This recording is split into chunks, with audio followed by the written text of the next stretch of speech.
My name is Mallory Allen. I'm a partner at PCVA. We represent nearly 100 women who were sexually assaulted by Dr. Mark Mulholland, a now suspended gynecologist who worked for Cadlick and Providence in the Tri-Cities area. Dr. Mulholland assaulted hundreds, if not thousands, of his patients for over 2 decades under the guise of giving them legitimate medical treatment.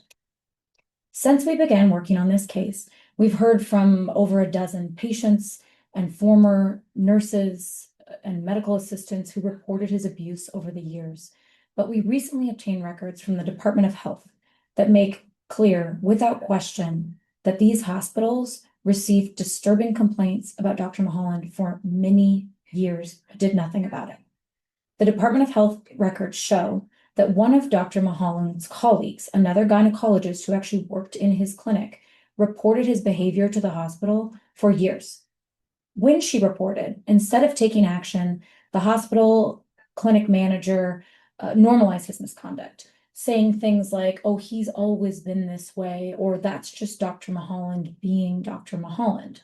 She then felt she needed to escalate these concerns because they weren't being taken seriously and took them to hospital management, where, dismayed, she found that his actions were again shielded and there was no accountability for his conduct. What's even worse was that she likewise saw that patients were posting on the hospital's Facebook accounts.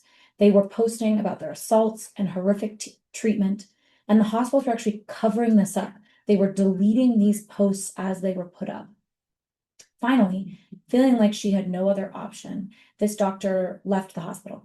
And she left because she felt she didn't want to be part of a system that was allowing her patients to be victimized. And she wasn't alone. The Department of Health records also show that at least 2 other medical assistants echoed her same exact concerns. And one of them went so far as to say that Dr. Mulholland's conduct disgusted her beyond belief. Despite all of this, Dr. Mulholland was allowed to keep seeing patients.